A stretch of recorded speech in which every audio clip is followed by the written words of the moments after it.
we're gonna get right to it. Okay.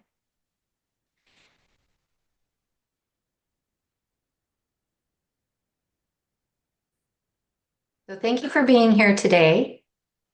My name is Lisa Palasti, and I am, first of all, I am a proud parent of two boys that are now 25 and 28, soon to be 26 and 29.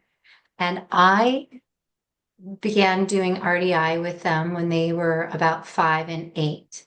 They were both diagnosed with different challenges. My oldest was diagnosed with global developmental delay and anxiety disorder following many medical traumas and medical mismanagement. It's hard to say exactly why he got that diagnosis, but I do attribute some of that earlier trauma to his diagnosis.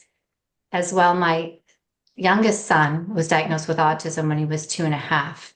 And we did lots of therapies, lots and lots of therapies. And as a parent, I felt pretty incompetent in knowing how to best help my kids. And I had a lot of fear, a lot of sleepless nights worrying about their futures and would they be able to become independent, and would they have quality of life? Would they be able to just reach their fullest potential? And I'm so proud to tell you that they have been my inspiration for RDI.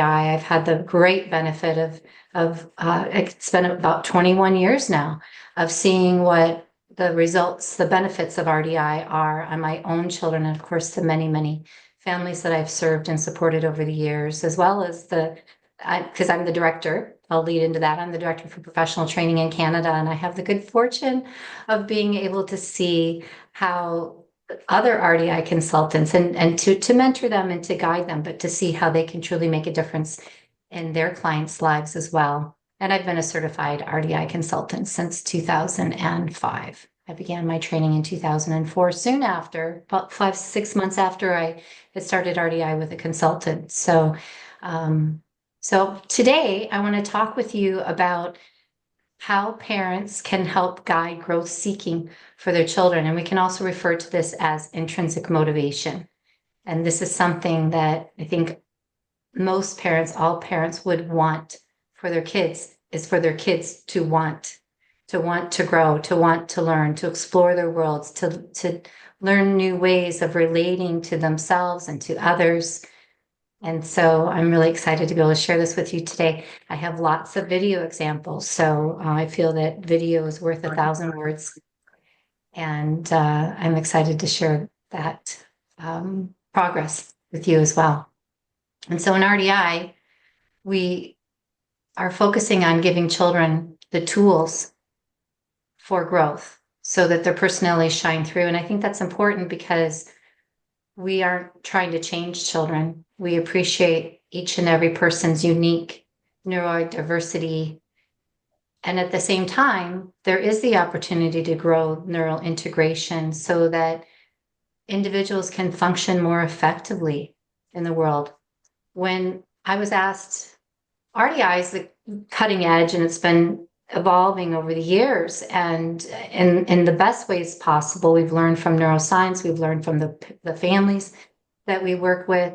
And long ago, we didn't actually even use the term growth seeking, but it was one of the main benefits of developing the guiding relationship. And so I was asked probably a decade ago what RDI did for my children when they were in their teenage years. And I just provided a very simple answer, which was it provided them with intrinsic motivation, with a desire to grow. And despite their challenges and struggles, I'm now confident that they're going to be able to be independent long after I'm gone. In fact, I'm not even, they're independently living at this point in time. I'm in a different country than where they are. So I'm quite confident that not only they are already experiencing full lives, but as a parent, I'm not losing sleep at night anymore worrying about them. Okay, so this slide is a simple graphic of what we cover in RDI. It's the steps that we take to helping individuals become independent. And so initially we are focusing on helping the parents by addressing their own emotional needs, looking at their support systems, and providing them with education. RDI is a parent empowerment and education program. And the education is actually the motivation for why would I want to do this? When we know better, we can do better. And so rather than some therapies, I know as a parent, I've been involved in a variety of therapies and I was just told what to do, but I wasn't told why to do it. And so I didn't have that glue to help me stick through it in times because I lacked that long-term perspective in terms of what was going to be necessary for my kids to be able to have well-being. And so that's a critical piece of it. We're empowering and educating parents. And as consultants, we carefully conduct what we call an RDA, Relationship Development Assessment, of the student and of the parents. We're looking at the strengths and the challenges that the parents bring to the guiding relationship and that the child bring to the guiding relationship and what the capacity for growth is within that relationship.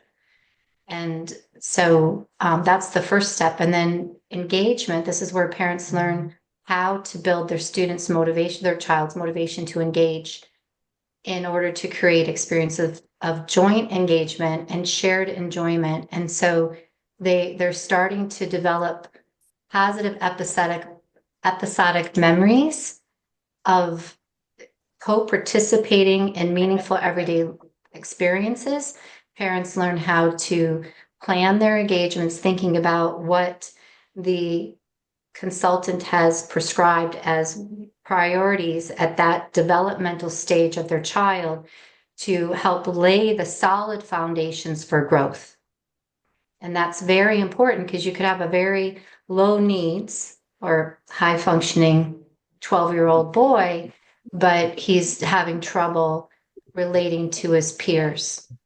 And so we don't start with trying to help him to be more age appropriate if he's lacking some of those early developmental foundations. So then we move into growth seeking. And this is where parents are learning how to construct within those framed engagements, they're learning how to provide opportunities that challenge the child just beyond their actual level of development. I'm going to have to let me just go into Zoom, and if you're not muted, can you please mute yourself because I can hear. It'll just be easier for me. Okay, thank you. And then after that, as the guiding relationships develop, then we start building the foundations of dynamic intelligence. This is where we're starting to help the student to take more responsibility for their own encoding of their experiences, to transfer more responsibility and gradually internalizing that and taking more ownership of their own mental processing. And then eventually they become self-guides. So they're able to to guide themselves and do their own mental work autonomously. And I remember when my son started his job, he's a mechanical engineer now. And when his first week of work, we had gone for a walk and he told me that he had created an Excel spreadsheet and he titled it Lessons Learned. And, that was a pivotal moment for me because I thought, wow, you've really arrived. You're ready to truly learn from your own experiences. And you know that as a young adult that you're in a new job, that you're going to make mistakes, but you're going to learn from them. In fact, this morning he just called me. He was traveling to work during a blizzard. He likes to go to work. He could work from home, but he decided, he wanted to be there. And he hit a snow bank. And it wasn't a snow drift. It was a snow bank from a plow on a ramp as he was trying to get off the 401. And it stalled his car completely. And so he had to call CAA. He's on the side of the road in a blizzard. And as we were chatting, I said, you're like your mom. You're pretty calm. And he said, yeah, I'm doing okay. I just hope I don't get hit. But we also talked about the fact that he said, because I'm always encouraging, you don't have to go to work when you can work from home. And so I felt that this was probably a greater learning opportunity than me ever telling him, work from home, work from home. So I think in the future he'll make some better decisions. So, okay, so when we're thinking about what is growth seeking, it's important to understand what that is. I like to refer to it also as intrinsic motivation. It's an innate, universal human desire to explore the environment, acquire new skills, seek out challenges, and extend our range of personal agency in new areas. It's maintaining motivation for goal attainment. It's demonstrating eagerness to improve and to learn from experiences. We start to see kids that are motivated to want to come and spend time with their parents. They want to engage in novelty and learn new things. They develop greater resiliency in the face of failure, with the understanding that failure is simply a part of the process necessary to achieve mastery. It's a lifelong desire for growth and accomplishment, and it's perceiving challenges as opportunities for learning and for growth.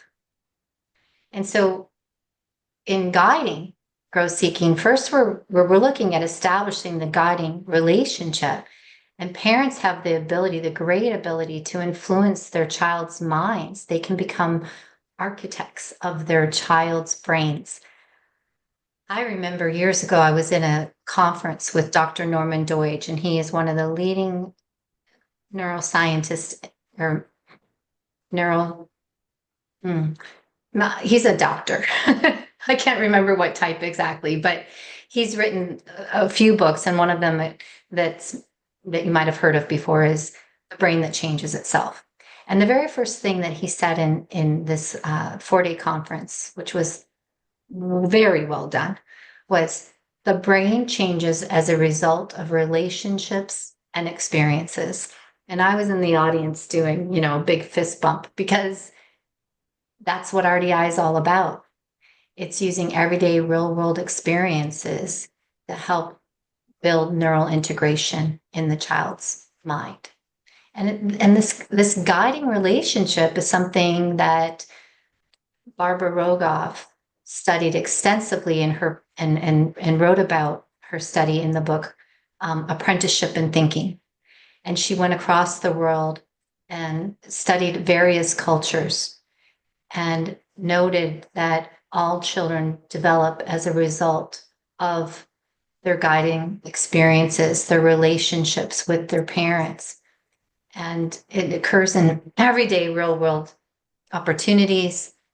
It's how you were raised. It's likely why you had children. When I had my kids, you have this kind of idea that you want to raise mini me's, or you want to experience a life with this child that you're going to help grow up to become a respectful, responsible human being. And along the way, you're going to share your passions and your life's experiences. And likely they're going to become, not always, but if my husband was a excellent skier, and my boys now are excellent skiers. My youngest just got back from Revelstoke, BC this week.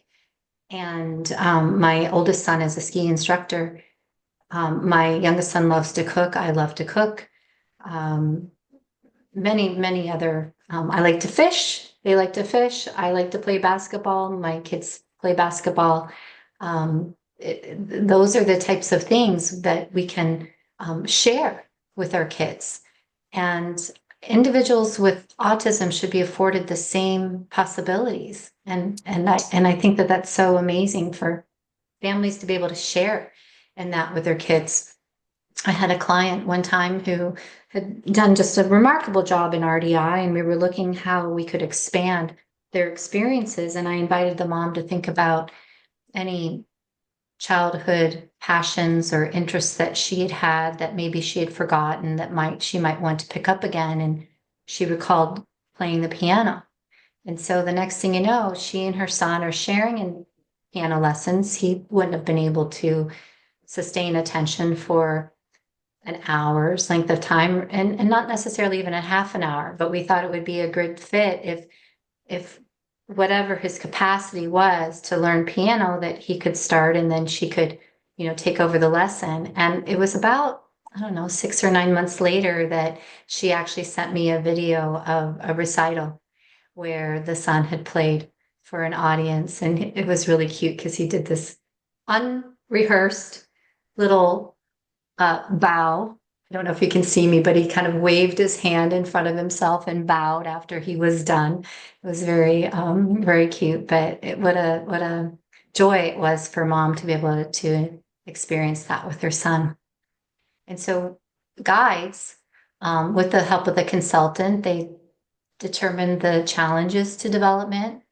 They prepare themselves and their environment. So this includes things like addressing if there's if they're stuck in a grieving cycle, or if they're walking on eggshells, if they have difficulty setting limits with their child, if they are triggered by their child's behavior, what's their own state of self-regulation,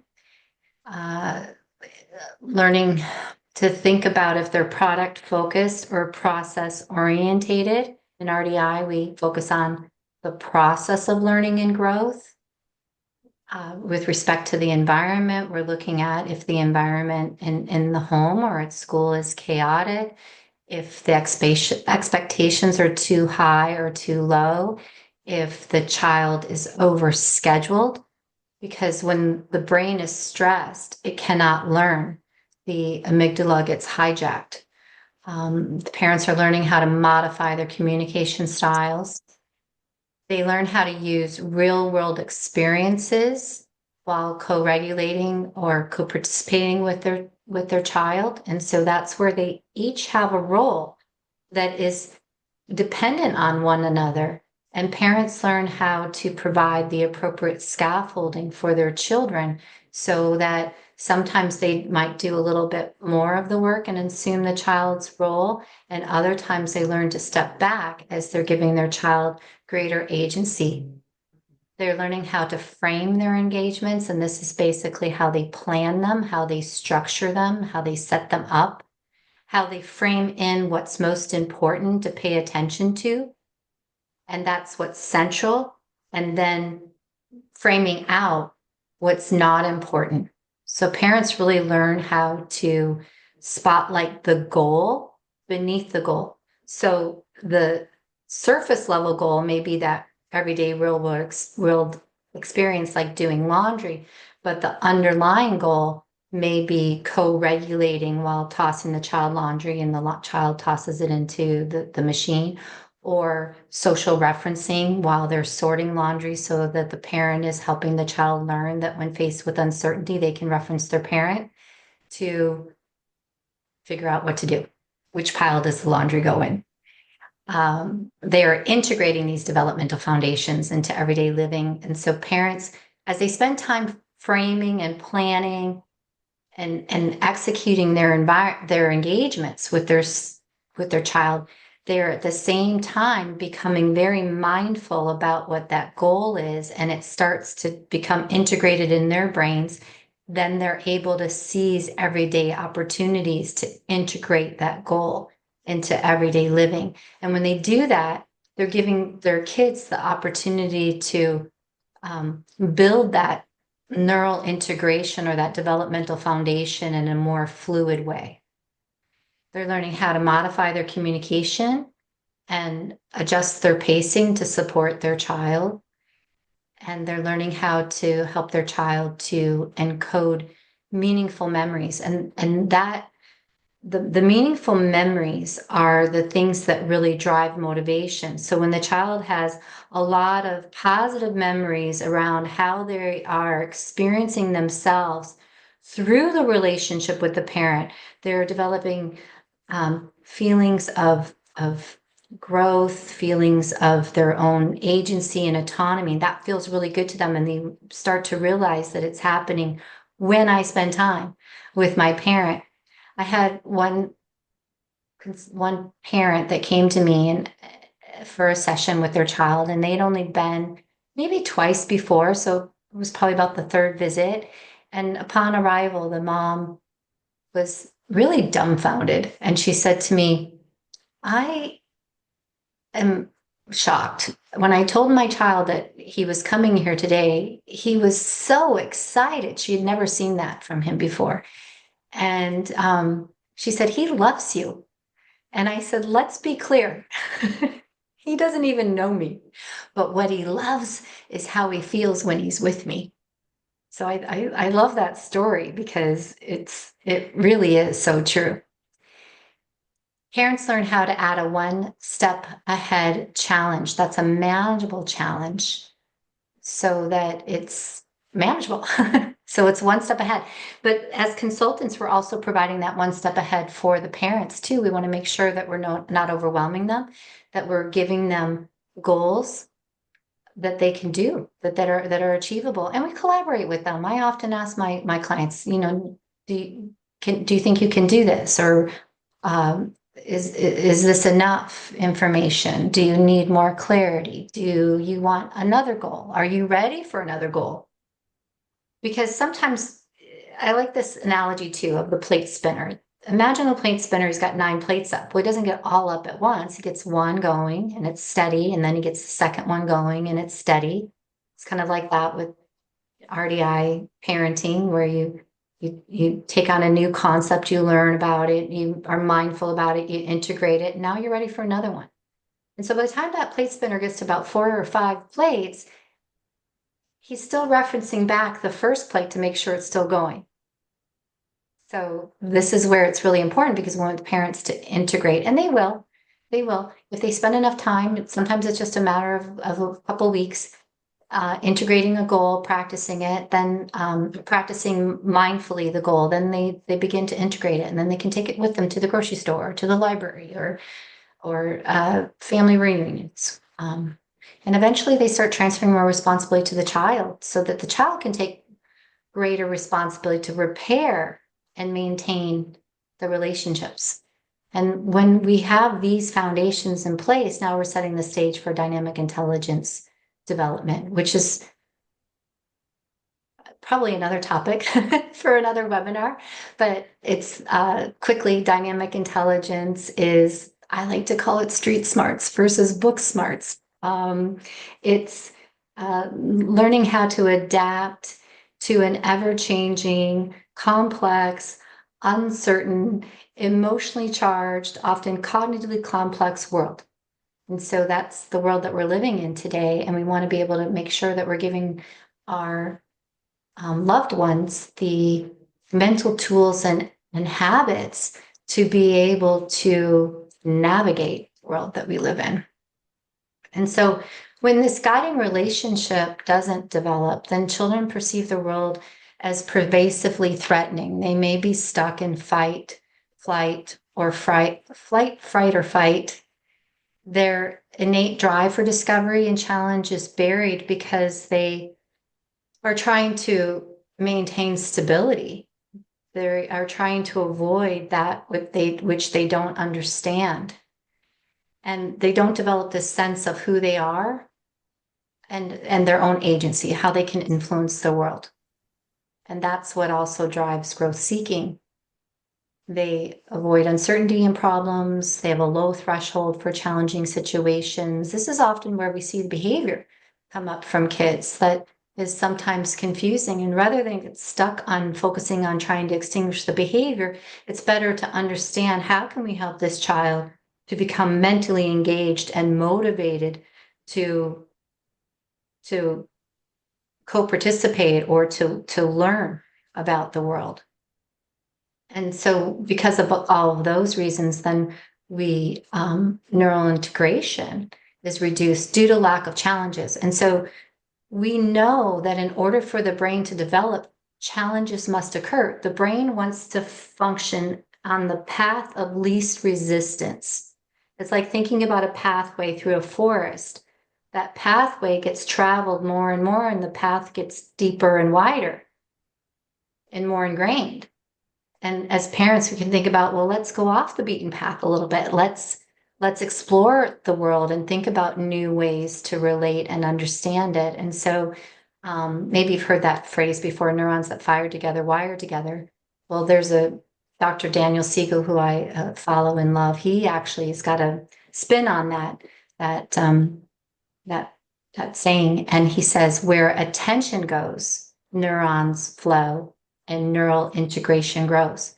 And that first part of what I just said, where attention goes, is the critical piece, because parents have the ability to frame, to spotlight what's most important to pay attention to at any given time, and to enculturate the way that they dynamically appraise their environment and their world. And then children start to learn how to do this as well. But it's the parents are, they're taking the lead in the sense they're helping children to learn how to to develop the motivations. And so then their attention is going to be greater too, but as well as thinking about how they're framing those experiences. And so without the guiding relationship, we also see that kids have difficulty appreciating or perceiving different perspectives, trouble with flexible thinking, poor resiliency, and adaptation. And I could add to that list. I had met with this young 3.5-year-old girl and her parents for the first time to do an assessment last year. And I remember the little girl said, I have to go to the bathroom.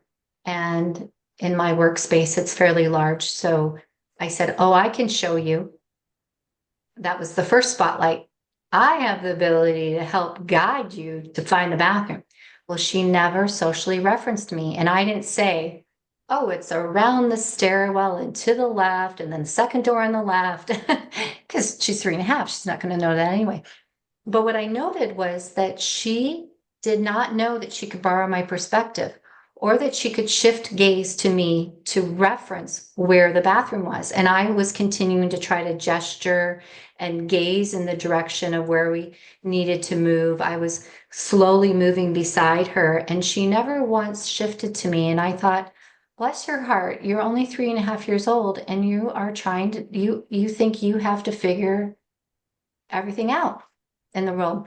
She was very quick to realize that she could figure things out with the help of her guide, and social referencing came very quick to her. So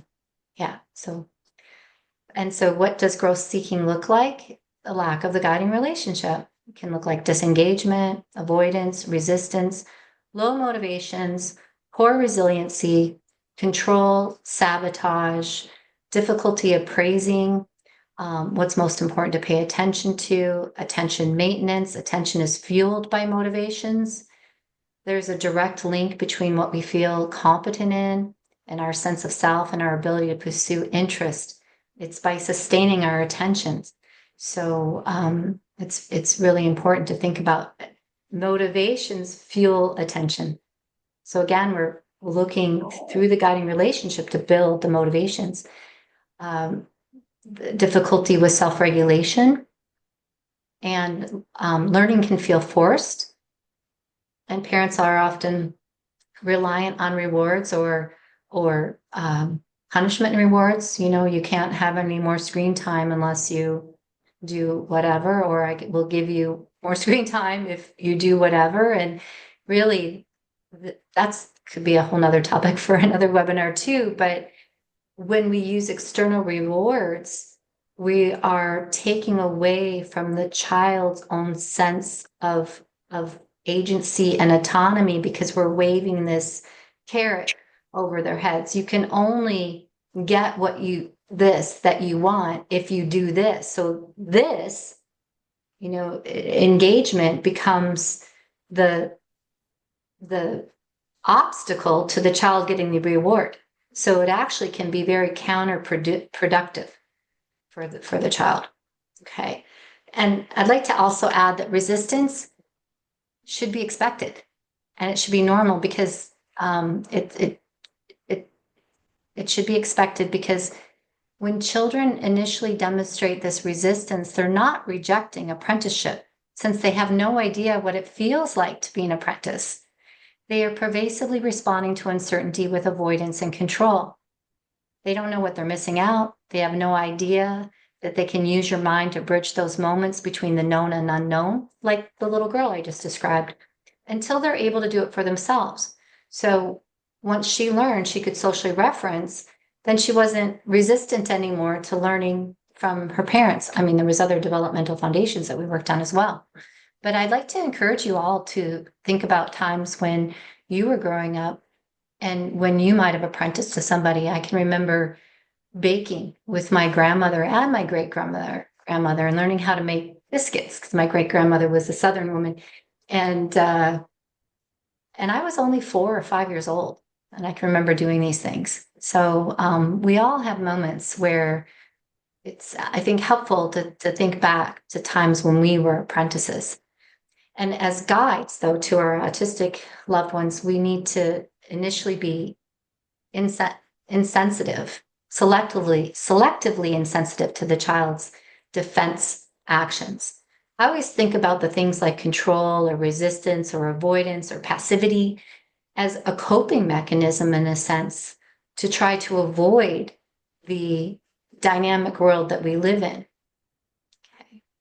And once we can help children to be motivated to be an apprentice, then everything else comes easily. So we focus on that first. And along the way, we can also work on developmental goals like helping children learn how to read and interpret nonverbal communication better, or how to appreciate other people's perspectives, or coordinate actions, or collaboration, problem solving, we call exploring and experimenting.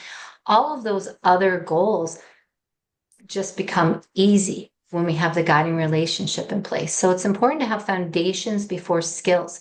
If we try to work out of sequence developmentally and say, oh, we're working with a 15-year-old kid, let's help teach them 15-year-old skills, but they don't have the things that even 1-year-old babies have developed, then it's not going to hold up. So the developmental foundations are the glue and provide the solid foundation on which to build from. And so now I'm going to share with you a few videos of examples of when the guiding relationship is not established.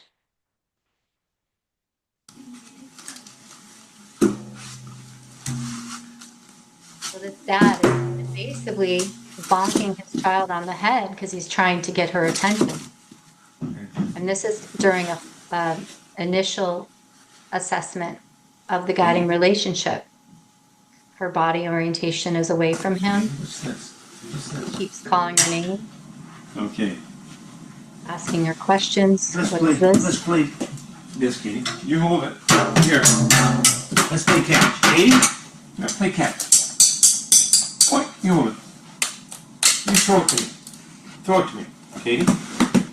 Come on, Katie. Throw it to me. Play with Daddy.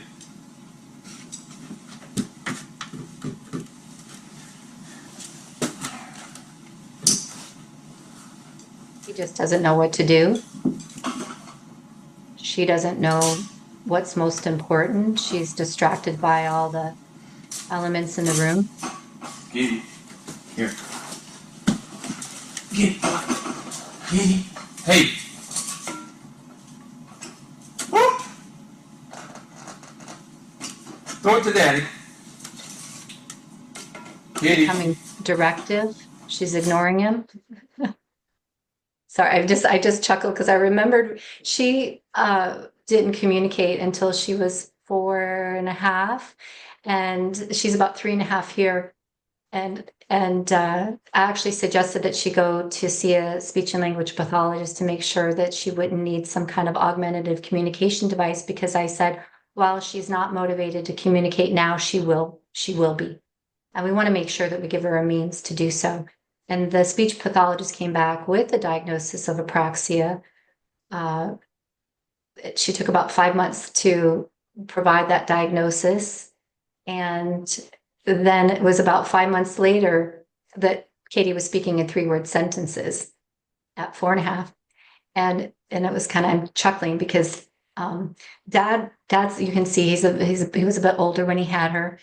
And so learning to not be so directive was a bit hard for him.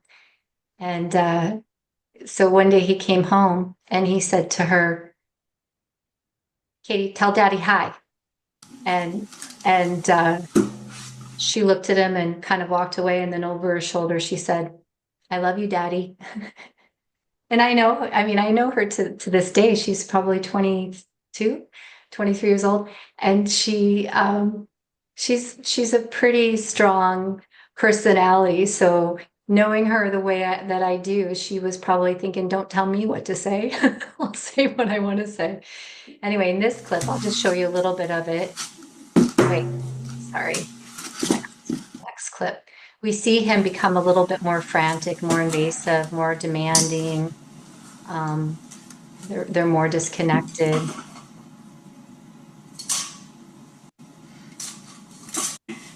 Here. Get Katie. Hey. Woo. Throw it to Daddy. Sorry. Let me see. I think that's a repeat. Get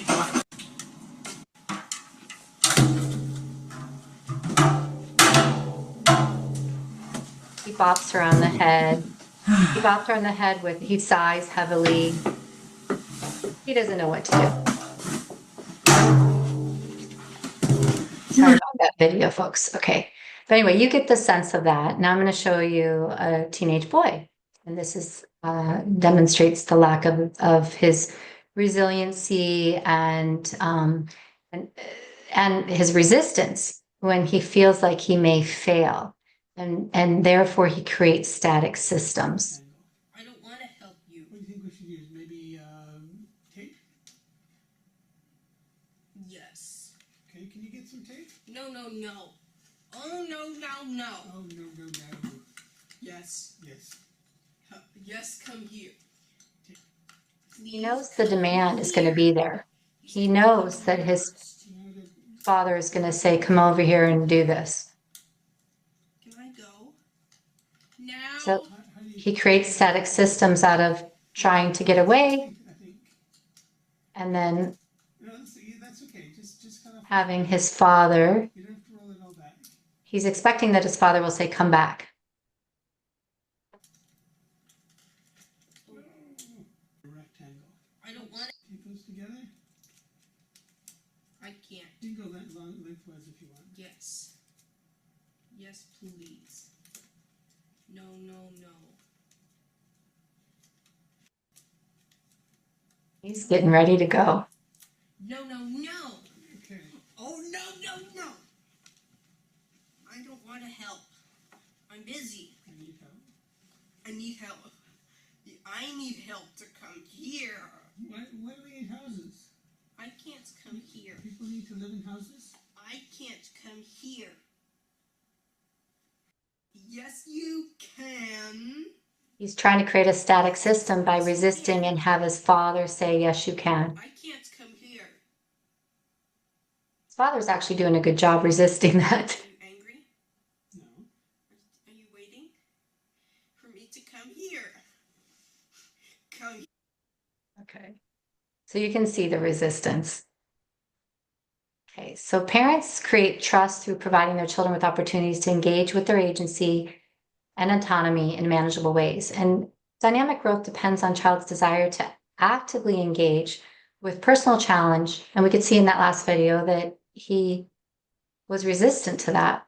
Children must be able to cope with temporary periods of tension, uncertainty, and disorganization that may accompany such engagements. And so this is just a little research about what some of the experts say, that from every discipline associated with child's development, they all agree that mental growth occurs when children are provided with challenges that are one step ahead of their current level of understanding and performance. That's why we call it one step ahead challenges. And so here's a video less than a year later. I think it was about 6 months later. And now you're going to see how well the child, Katie, is engaging with her father. Okay, do it again. Okay. Catch. She's Okay, initiating catch. catch. Ooh, good catch. She's putting her arms out. Her body is orientated to her father. Catch. Boop.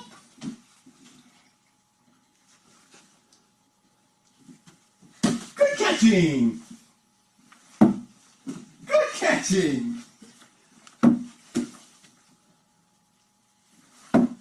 Go. Almost good She's catching. resilient, and she goes to get the ball to maintain the engagement. And then you might think, oh, is she maintaining? No, she has a new idea. Let's play with this ball, Dad.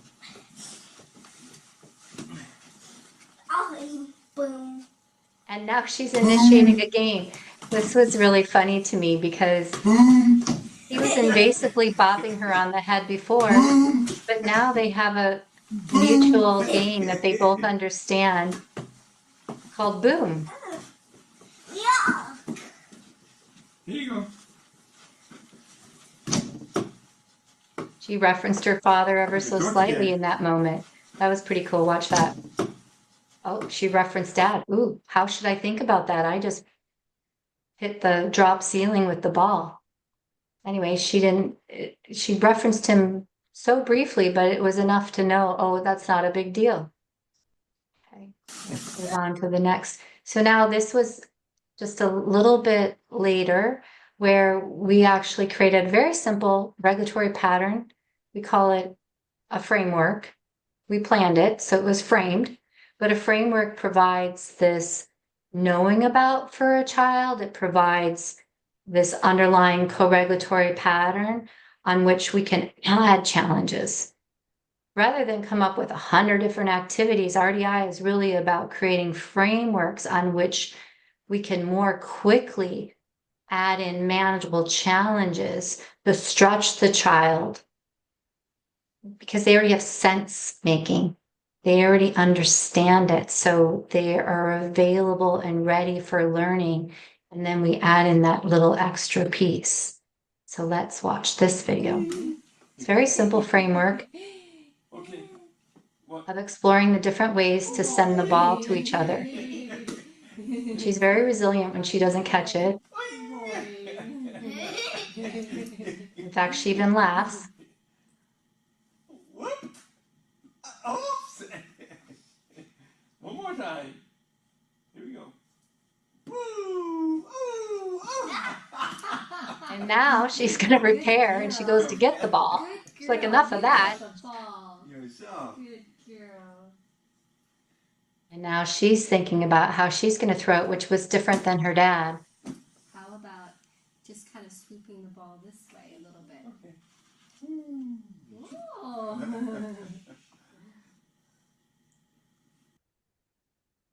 Oh, nice one. Woo. Good one. Woo. Good one. Woo. Here we go. Woo. Got it. Good.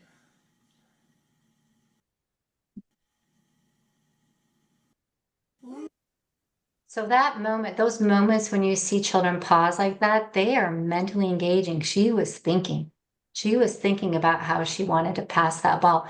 And typically when we're guiding our families to start adding in variations and new ways of doing something, the parent will demonstrate a fair bit to provide that opportunity of way of thinking about variations before they would expect that the child would be able to necessarily do that. Some children are very controlling, so they might have all the ideas, but it's important that they also learn to appreciate that other people can have different perspectives. There's a famous quote that I love by Dr. Daniel Hobson that says, "What does it matter what we know unless we can pass it through the minds of another person?" And I love that because I've had kids on my caseload that knew every single dinosaur from every single Jurassic period, or every single weapon from every single war era, to the point where one of my students was actually correcting a museum curator for having the wrong rifle and then, I don't know, 1500s, something crazy like that. But what does it matter, though, in the sense if we don't have conversations with others to try to gain maybe a new way of perceiving, widening our perspective. When we can widen our perspective, then we have the greater ability to narrow our perspective so that we can make a best fit solution or decision. But if we just start off the gate with a narrow perspective, we're never going to be able to think about options. We're never going to be able to expand the way that we think or learn. So anyway, so this is now a video of the same young teen and his dad, and they are so very early on in their RDI experience, but he's learning how to socially reference dad while they're doing making pizzas, and everybody in their home had a different preference for pizza. So the mother, the father, and the sister all had a turn guiding Adam in terms of which topping they wanted on their pizza. So I'm going to show you a little bit of this. Not ours. This one?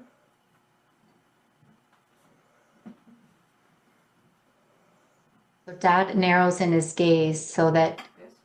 Adam has to learn that dad's gaze holds communicative meaning. He could have also pointed, but one of the very first foundations in communication that begins at a very young age, I'd probably say as early as 3 months. I don't know exactly if it's 3 months or 5 months, but they learn that gaze holds communicative meaning.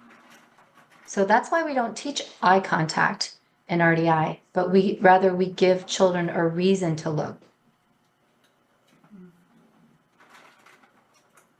No, that's not.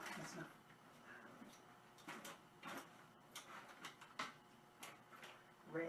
Kosher.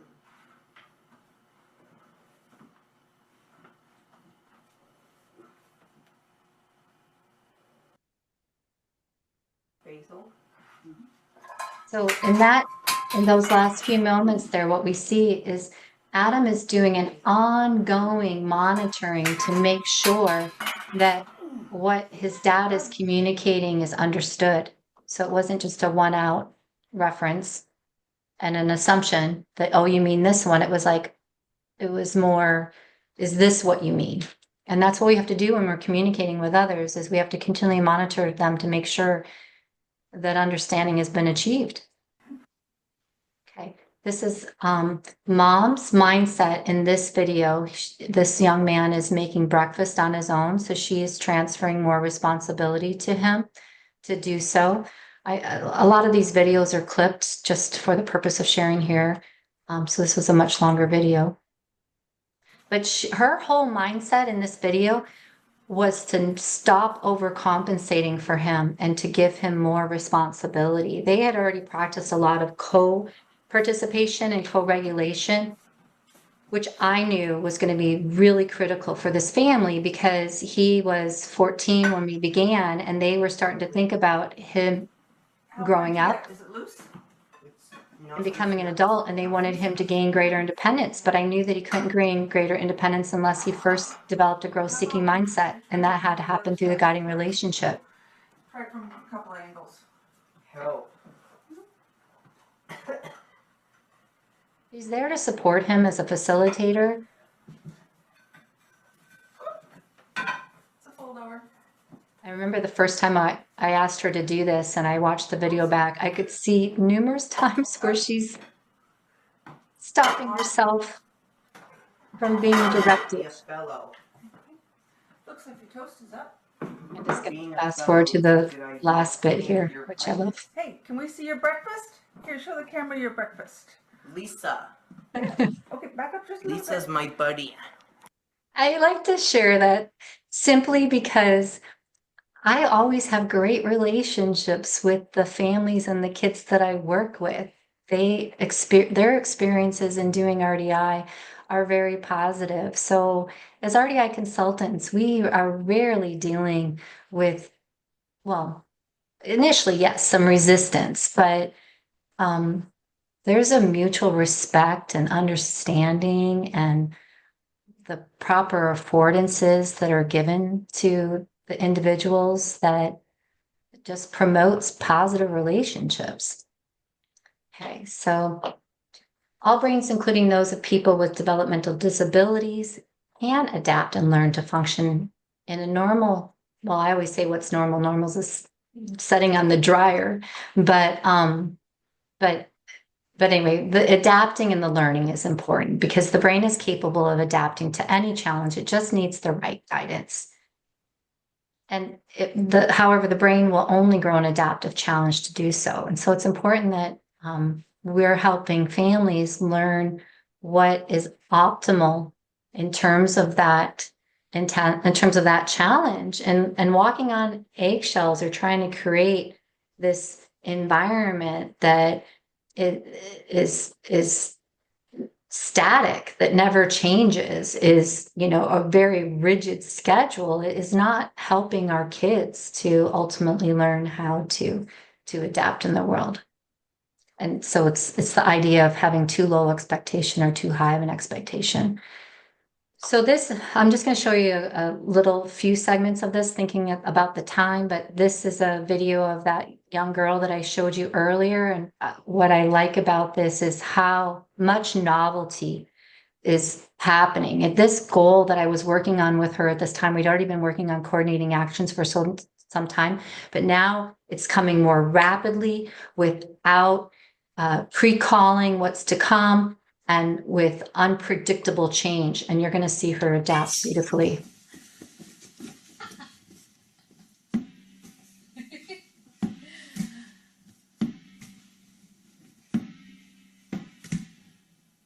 That pause tells her something's coming. And I don't even have to tell her switch this time. And less predictable, but she's fine. Oh, and then she initiates. Okay, I'm going to fast forward a little bit. I had switched, let me move over here. I had switched to this side of the room. That was a challenge. And without prompting her, she was able to adjust. I gave her a spotlight, amplifying my gaze to across the room for me, but she was able to adjust. Now let me go ahead. Whoops. Let me go. So then I introduced the idea of 2 balls. I don't even have to say ready, set, go. She's watching me and throwing at the same time.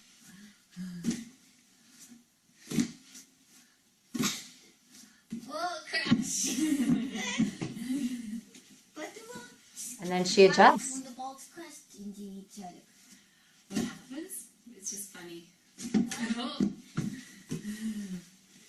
I'll bounce the red one, you throw the blue one. Yes. Okay.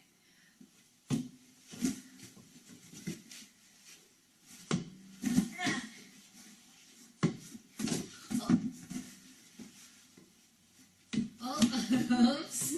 Clash. Whoa. Butterfingers. Butterfingers. You know when somebody can't catch something or they're kind of klutzy, they call them butterfingers. Yes. Yeah, because their fingers are slippery like butter. Oops. Okay. I'll bounce. Yes.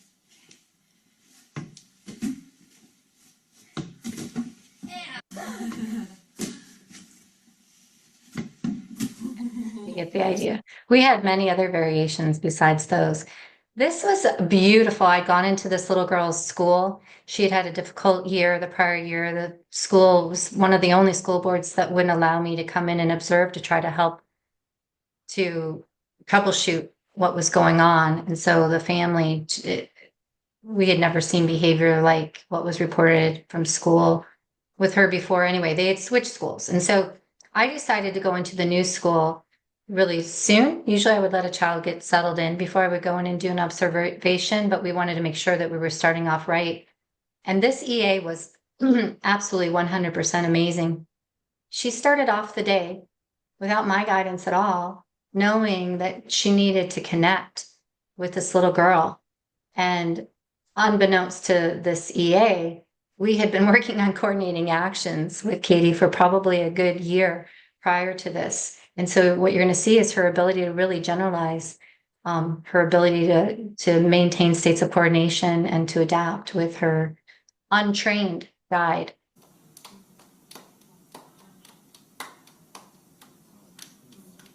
Okay.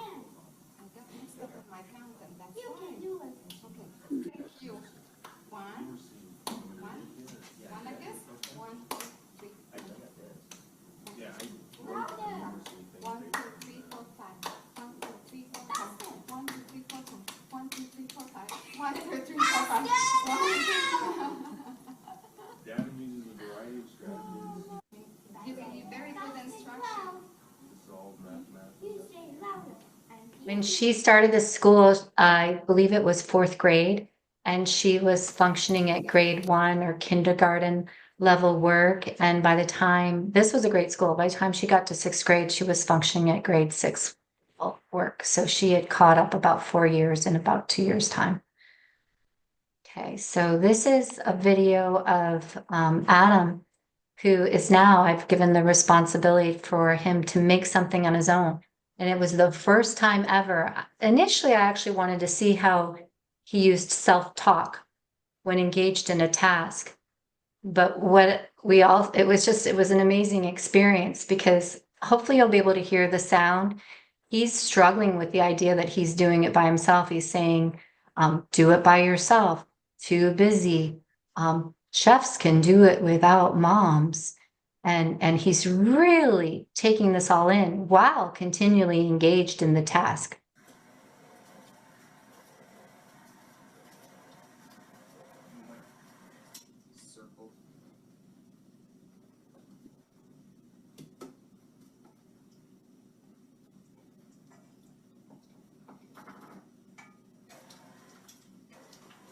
He adapts nicely too when he turns it on.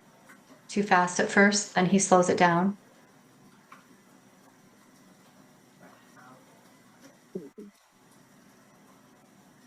I'm doing it, Mom. I'm doing it. She's in the dining room next door to the kitchen. He's encoding his own memories of his personal agency and autonomy.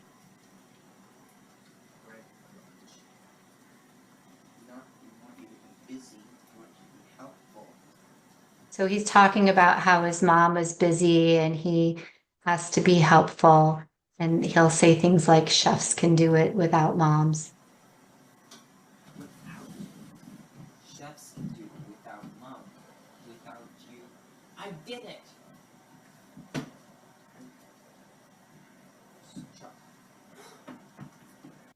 He's really encoding. It's so beautiful.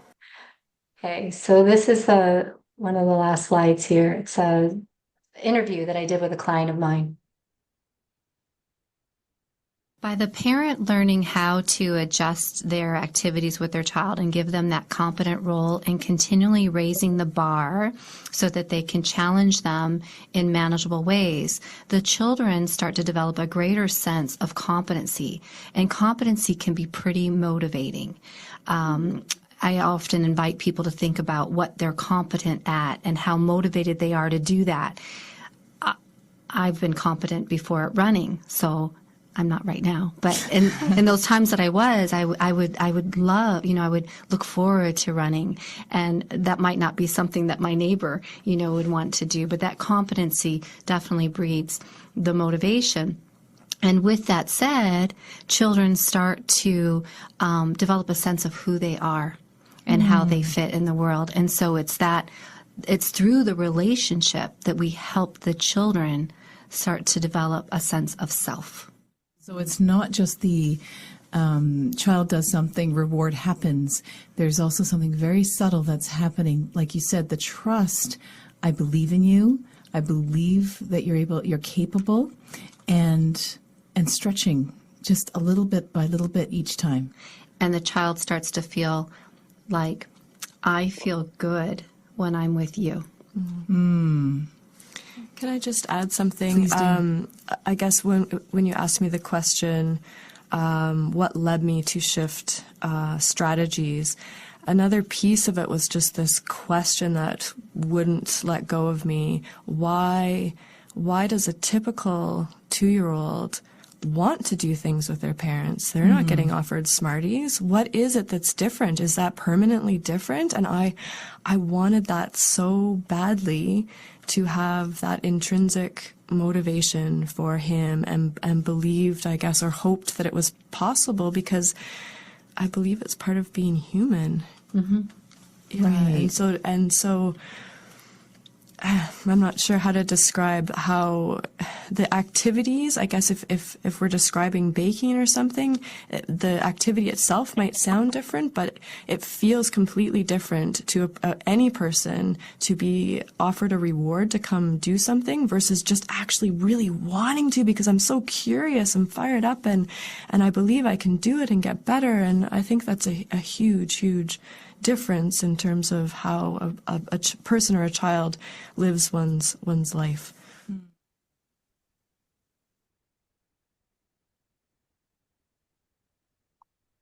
That was a beautiful interview from Carol and myself. And I'd like to add that as RDI consultants, we work on working ourselves out of a job. And I received a testimony back from Carol after our work together had ended.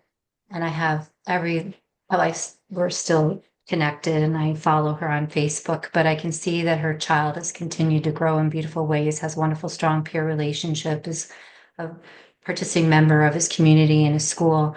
And, but what she'd said in her testimony was that I told her at the beginning of our work together that I'd work myself out of a job. And she said, and she did. And so that's the other really beautiful thing about RDI.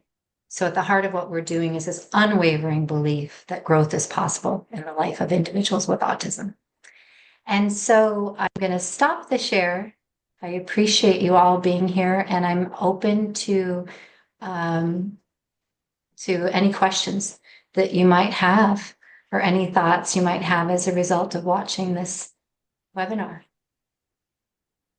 Thank you for being here.